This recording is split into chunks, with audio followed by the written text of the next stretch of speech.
Le contrat de ville de l'agglomération de Limoges a été signé pour 5 ans. Il s'agit de lutter contre les inégalités dans les zones les plus sensibles.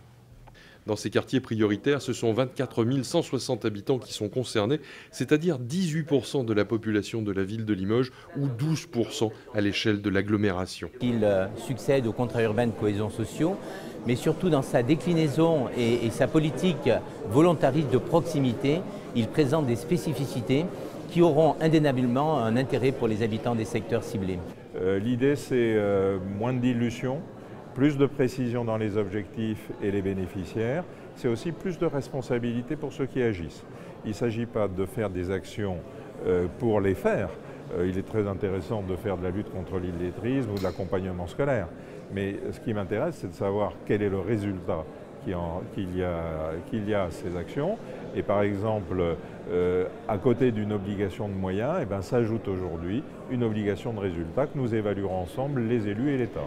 Le programme s'étale sur 5 ans avec des bilans d'étapes réguliers. Et ce qui est prévu, c'est que nous procédions par fiche action que nous proposons aux partenaires. Les partenaires s'inscrivent dans un appel à projet. Une fois qu'ils sont sélectionnés dans l'appel à projet, ils agissent. Et comme nous leur avons assigné des objectifs par action, nous avons la possibilité ensuite d'en évaluer le résultat. La constitution de conseils citoyens doit permettre d'entendre directement le terrain.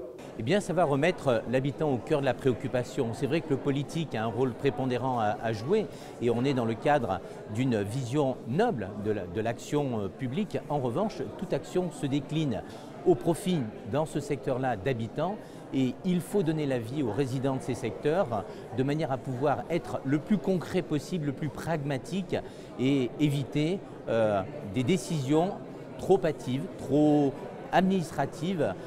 On veut vraiment coller à la réalité du terrain. Avec la réforme légale, la politique de la ville est opérée par les agglomérations, mais la ville reste fortement impliquée. La place des services de la ville va rester essentielle puisque toutes les compétences de la ville sont au service du développement du contrat ville et de la mise en œuvre du contrat ville. Vous avez vu, j'ai fait référence tout à l'heure aux services sociaux de la Batide. Il n'est pas question de les enlever. Les services techniques de la ville de Limoges pour réfléchir sur l'architecture, sur l'urbanisme, bien sûr, c'est nécessaire.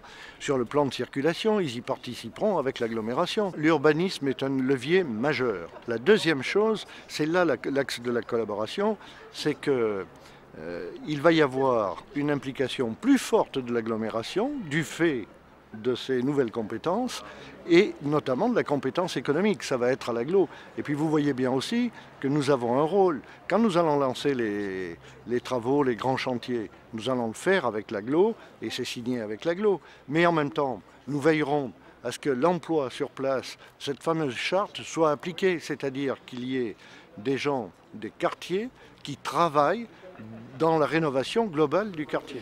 Ces clarifications doivent rendre plus accessibles les actions mises en place. Ça oblige aussi à aller chercher des solutions innovantes, à aller aussi chercher des cofinancements privés sur certaines actions, à faire le lien entre d'un côté les acteurs de quartier, l'association Face Limousin, mais surtout les usagers et les entreprises, et peut-être aider à faire tomber petit à petit les barrières qui peuvent exister sur des préjugés qui sont côté entreprise vers les quartiers, mais aussi l'inverse. Avec les collectivités locales et l'État, 14 autres signataires se sont engagés.